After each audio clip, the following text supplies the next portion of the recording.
Assalamualaikum warahmatullahi wabarakatuh, Bu. Waalaikumsalam warahmatullahi wabarakatuh. Gimana Bu kabarnya sekarang? Alhamdulillah baik. Baik ya. Pak Nurwali sehat. Alhamdulillah saya sehat sekali Bu. Ini saya Muhammad Nurwalis dari SMA Negeri 1 Bumiayu. Di sini tujuan saya ke sini untuk mewawancarai Ibu karena Kepala Sekolah SMA Taklimul Huda Bumiayu, dan saya tertarik di sekolah ini karena emang banyak guru-gurunya itu sebagai guru penggerak. Nah itu, sehingga ini juga sekolah guru penggerak ya, sekolah penggerak juga. Kayaknya sekolah satu-satunya swasta yang sekolah penggeraknya. Alhamdulillah. Nah ini tujuan, ini kami ada tugas dari CGP di mana modul 311 tentang pengambilan keputusan. Nah, di mana pertanyaan yang tapi Ibu bersedia ya Bu untuk diwawancarai Ibu? Insya Allah kalau saya bisa bantu, saya bantu. Oke, terima kasih Ibu atas waktunya. Ini saya langsung aja ke pertanyaan pertamanya. Di sini kan di sekolah yang Ibu pimpin, bagaimana Ibu itu mengidentifikasi kasus-kasus yang merupakan dilema etika Bu atau bujukan moral? Ya. Yang pertama memang kita harus melihat apakah kasus itu melanggar aturan atau melanggar hukum. Ya, otomatis kalau melanggar hukum berarti kan benar dan salah. Otomatis ketika kita mengambil keputusan, kita utamakan berarti yang benar. Itu yang namanya bujukan moral. Tapi kalau dilema etika itu biasanya permasalahan itu sama-sama benarnya. Sehingga ketika benar versus benar gitu ya, sehingga ketika kita mengambil keputusan itu memang kita harus tepat dan bijaksana, itu seperti itu. Ya, berarti harus mengetahui kasusnya dulu. Betul, ya Bu, untuk benar apa salahnya.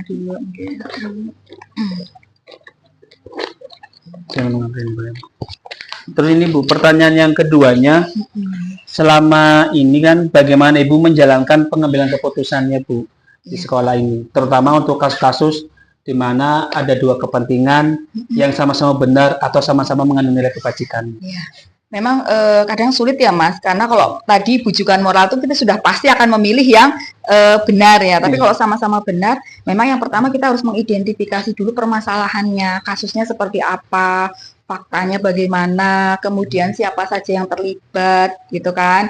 Kemudian setelah itu kita juga melihat permasalahannya itu seperti apa gitu. Setelah itu baru kita bisa membuat kesimpulan, Mas, dan harus kita kumpulkan juga pihak-pihak yang terlibat di sini.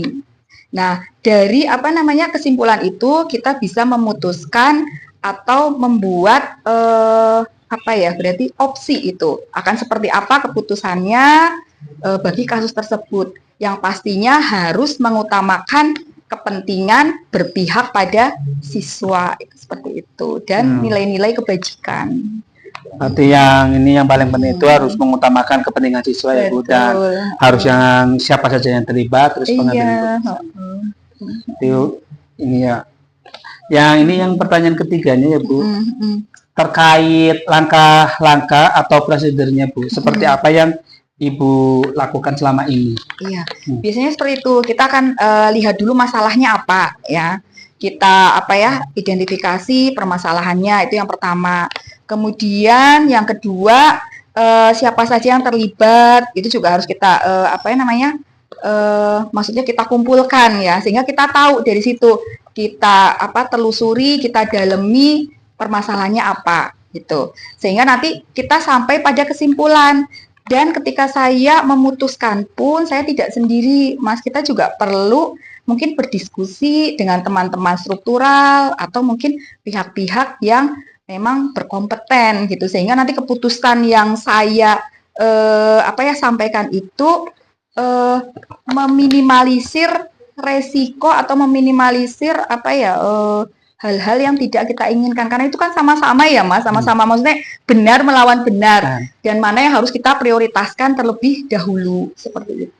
Berarti yang pertama identifikasi, terus siapa yang terlibatnya, terus juga memanggil juga para pihak, terus mengambil kesimpulan, diskusi dengan yang teman-teman struktural ya. Struktural yang ini.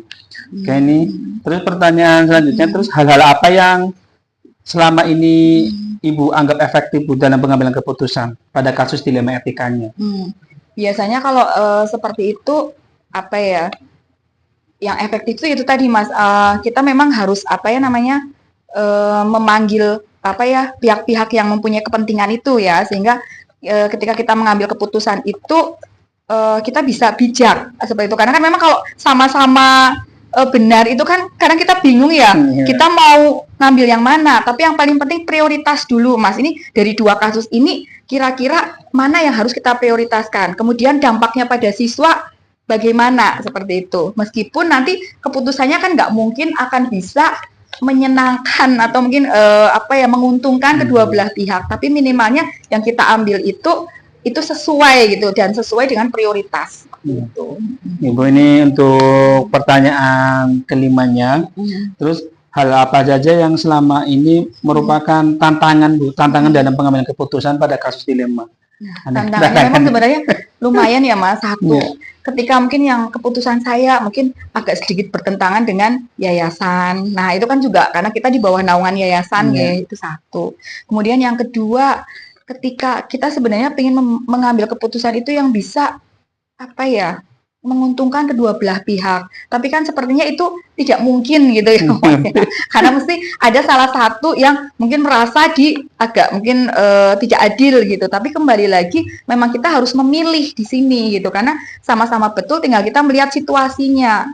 Nah situasinya mana yang memang harus kita dahulukan seperti itu. Terus untuk yang pertanyaan berikutnya, apakah Ibu memiliki sebuah tata kelola Bu atau jadwal tertentu dalam sebuah penyelesaian kasus dilema etika? Kalau kasus itu ringan ya Pak dan bisa diselesaikan saat itu juga, mungkin kita akan selesaikan saat itu juga gitu. Tapi kalau kasus itu berat yang sebenarnya kita harus memang mengidentifikasi dahulu, menggali dahulu, ya, kemudian saya juga harus membutuhkan masukan-masukan mungkin bisa dari teman-teman struktural atau apa ya, bahkan mungkin kalau itu lebih luas lagi ya masalahnya ke yayasan gitu, sehingga ketika saya mengambil keputusan itu keputusan yang memang bisa dipertanggungjawabkan dan meminimalisir yang namanya apa ya Pak risiko gitu loh. Nah itu memang harus seperti itu gitu. Jadi tidak bisa saya putuskan saat itu juga. Pasti nanti akan ada, maksudnya tenggang waktu untuk memutuskan. Untuk pertanyaan berikutnya ya Bu, adakah seseorang atau faktor Bu yang selama ini mempermudah atau membantu Ibu dalam pengambilan keputusan? Ya, yang pertama mungkin juga teman-teman yang apa ya, mungkin warga sekolah yang kita minta mungkin masukannya ketika ada permasalahan, kita bicarakan bersama, itu kan juga ada masukan-masukan dari teman-teman guru, teman-teman karyawan, kemudian teman-teman dari apa ya namanya waka, dari yayasan. Selain itu juga mungkin dari keluarga saya sendiri, saya juga kadang ngobrol sama suami saya gitu ya, karena mungkin dari suami bisa memberikan apa ya mungkin pertimbangan dan lain sebagainya. Tapi selain itu juga saya juga butuh apa nih? Jadi itu tadi pada Allah Subhanahu wa taala ketika mau memutuskan, saya juga harus kadang ada istikharah, ada apa ya namanya memohon dalam doa, mudah-mudahan keputusan yang saya apa ya namanya sampaikan ini itu risiko apa ya namanya atau dampak yang tidak baiknya itu sedikit seperti itu. Ini untuk pertanyaan terakhir nih Bu. Dari semua hal yang telah disampaikan, pembelajaran apa yang Ibu petik dari pengalaman selama mengambil keputusan dilema etika, Bu? Yang pertama pastinya saya jadi lebih bijak ya Pak. Maksudnya bijak dalam menganalisis sebuah permasalahan yang nantinya hasilnya itu adalah untuk menentukan solusi atau keputusan gitu. Karena kan di situ ada nggak langsung saya putuskan, tapi mungkin ada tahap-tahap nih Pak. Saya juga bertemu dengan teman-teman yang mungkin terlibat dalam kasus tersebut gitu. Kemudian yang berikutnya bahwa ketika mengambil keputusan atau solusi yang harus kita utamakan itu adalah nilai-nilai kebijakan. Ya, kita kemudian berpihak pada siswa itu. Selanjutnya apa ya dengan apa ya keputusan yang kita ambil itu kita prioritaskan untuk memang hal-hal yang urgent gitu loh Pak, yang memang itu harus kita lakukan sehingga kita juga harus meminimalisir dampak yang tidak baik atau meminimalisir adanya resiko-resiko yang mungkin kedepannya itu ya kurang baik lah seperti itu. Nih, alhamdulillah Bu sudah beberapa banyak pertanyaan, dan ini juga buat masukan saya juga bahwa emang dalam mengambil keputusan juga sangat ini ya Bu ya, sangat berhati-hati sekali Bu. Bu, ini mungkin sudah Bu cukup dari saya Bu. Ini terima kasih Bu atas waktunya yang sudah bersedia diwawancari oleh saya Ibu. Mudah-mudahan bisa membantu ya Pak, bisa berbagi pengalaman karena kan pengambilan keputusan itu nggak hanya saya sebagai kepala sekolah, mungkin panjenengan sebagai guru pun ketika di kelas pun ada permasalahan siswa dan lain sebagainya, itu kan juga bisa diterapkan gitu, ataupun mungkin nggak hanya di sekolah, mungkin di masyarakat dan lain sebagainya, karena untuk mengambil keputusan pada dua hal yang sama-sama baik ya, apalagi itu sebenarnya sama-sama manfaatnya juga, tapi kita harus memilih seperti itu. Beda dengan bujukan moral. Bujukan moral kan sudah pasti, loh ini melanggar hukum. Masa mau kita putuskan yang salah ya. Iya gitu. Terima kasih. Cukup sekian ya Bu. Terima kasih waktunya. Ya, wassalamualaikum warahmatullahi wabarakatuh. Waalaikumsalam warahmatullahi wabarakatuh.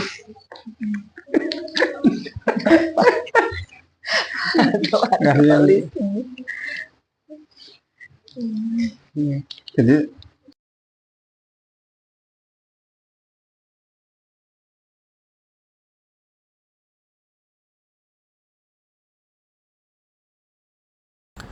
cara mengidentifikasi kasus yang merupakan dilema etika atau bujukan moral adalah dengan mempelajari dan menyimpulkan kasus yang terjadi.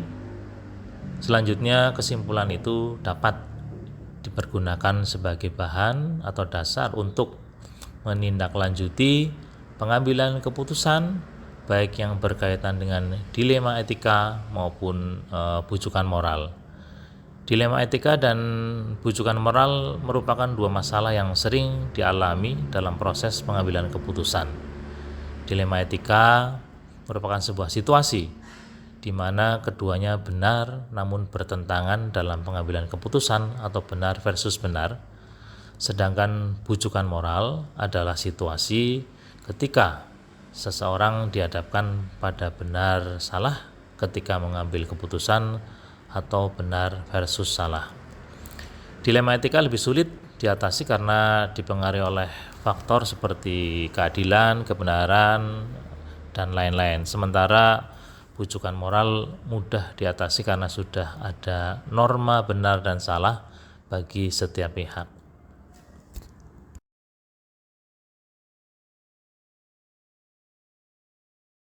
Setiap kepala sekolah memiliki cara tersendiri atau strategi tersendiri dalam mengambil keputusan terkait dengan dilema etika dan bujukan moral.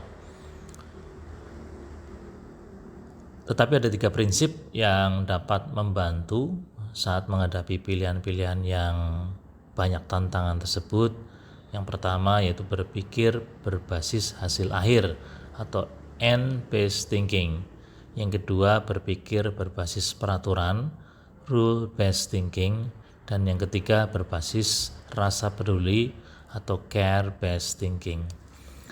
Dalam mengambil keputusan, kepala sekolah harus memahami bahwa nantinya keputusan yang akan diambil hasilnya akan berdampak positif dengan berpegang teguh pada peraturan dan juga mempertimbangkan sisi kebajikan atau kemanusiaan. Kepala sekolah tidak semata-mata memutuskan sendiri tanpa mengidentifikasi fakta-fakta dari permasalahan yang dihadapi. Orang yang kompeten juga dibutuhkan sebagai pertimbangan dalam pengambilan keputusan. Kolaborasi atau musyawarah merupakan salah satu kunci dalam mengambil keputusan untuk menghadapi atau mengatasi dilema etika maupun bujukan moral. Meski tidak semua keputusan disukai oleh seluruh warga sekolah, kolaborasi atau musyawarah akan lebih tepat dan bijak dalam pengambilan keputusan.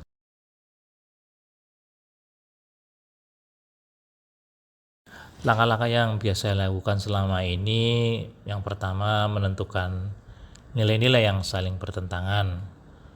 Artinya sebelum kita mengambil keputusan dalam suatu masalah, penting bagi kita untuk mengetahui atau mengidentifikasi permasalahan yang kita hadapi.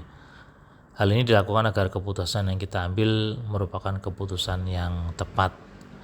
Selanjutnya menentukan siapa yang terlibat dalam situasi tersebut, menentukan siapa saja yang terlibat dalam permasalahan ini akan membuat kita mudah dalam mengambil dan mempertimbangkan keputusan. Kemudian mengumpulkan fakta yang relevan dalam situasi tersebut. Dengan mengumpulkan fakta yang terjadi dalam sebuah permasalahan atau kasus, kita akan mengetahui lebih jelas apa yang sedang dihadapi dan mungkin kita menemukan sesuatu yang tersembunyi dalam permasalahan tersebut. Yang terakhir, melakukan pengujian benar atau salah yang dilakukan dalam beberapa tahap, yaitu uji legal, kemudian uji standar atau regulasi, dan uji publikasi.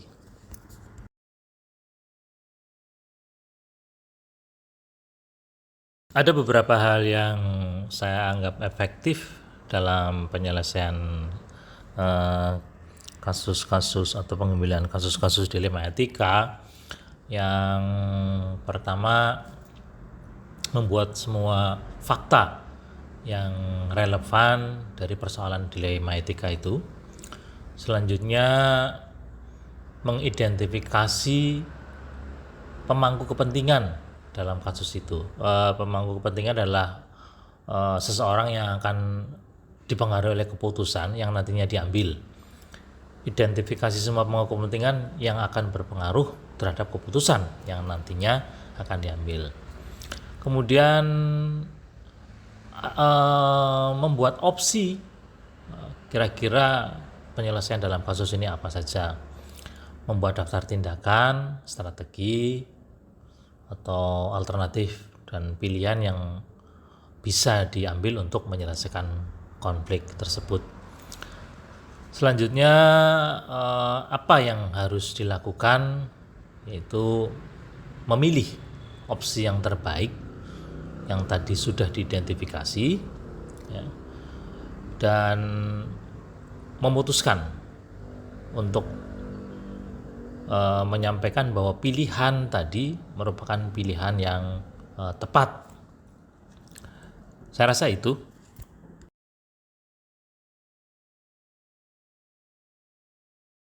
Ada dua hal yang selama ini merupakan tantangan seorang pemimpin dalam pengambilan keputusan untuk kasus-kasus dilema etika. Yang pertama adalah rasa keadilan dan rasa kasihan atas perlakuan yang sama pada semua orang. Ini maknanya adalah bahwa prinsip keadilan dan rasa belas kasihan kadang-kadang menjadi dua hal yang saling bertentangan, sehingga jika ini tidak dilakukan dengan porsi yang tepat bisa berakibat kepada keputusan yang tidak adil. Kemudian yang kedua adalah timbulnya perbedaan pendapat tentang sebuah keputusan, perbedaan latar belakang pemikiran dan pemahaman, sehingga kelompok kecil harus melawan kelompok besar. Di lingkungan pendidikan, kita yakin bahwa dalam komunitas-komunitas di lingkungan sekolah itu terdapat kelompok-kelompok yang kadang-kadang memiliki kepentingan yang berbeda, dan apabila ada kepentingan yang berbeda itu saling berhadapan antara kelompok yang kecil dan yang besar, bisa menimbulkan ketidakadilan pula, dan ini menjadi tantangan bagi pengambilan keputusan.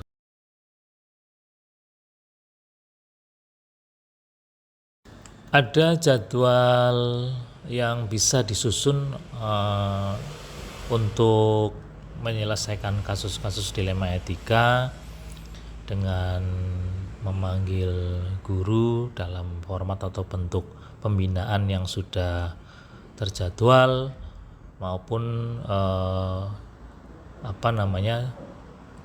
sifatnya insidental atau langsung diselesaikan di tempat. Ini memang akhirnya bergantung kepada urgensi dan juga prioritas dari penyelesaian persoalan atau kasus dilema etika itu, dan jadwal penting untuk disusun, tetapi tetap dengan mempertimbangkan bahwa ketika suatu hal atau kasus dilema etika ini harus sudah diselesaikan dengan segera, dengan melakukan pembinaan langsung pada saat itu juga, yang hasil dari pembinaan itu ditandatangani oleh yang bersangkutan, sekaligus di sana mengcover permasalahannya.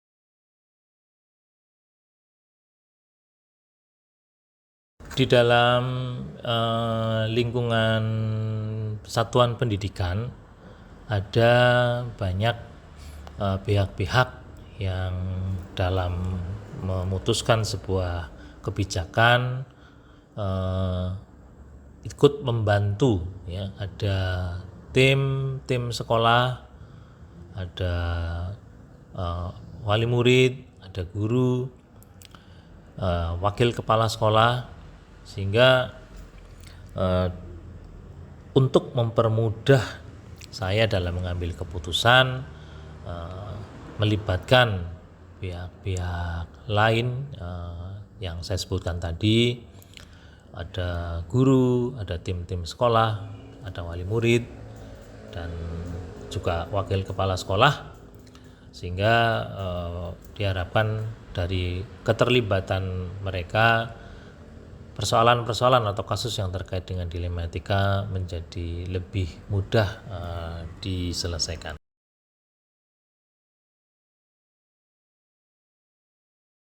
Dari semua hal yang telah saya paparkan, saya sampaikan tadi, pasti ada pembelajaran yang dapat dipetik dari pengalaman dalam pengambilan keputusan, khususnya dilema etika. Itu pembelajaran yang dipetik adalah mempertimbangkan sebaik-baiknya semua aspek dan sisi dari sebuah keputusan yang nanti kita ambil, sehingga kita betul-betul merasa yakin dengan keputusan yang kita buat. Kemudian juga menambah ilmu dan wawasan dalam pengambilan keputusan, dan saya akan mengambil keputusan berdasarkan nilai-nilai kebajikan dengan pertimbangan yang baik dan benar tentunya.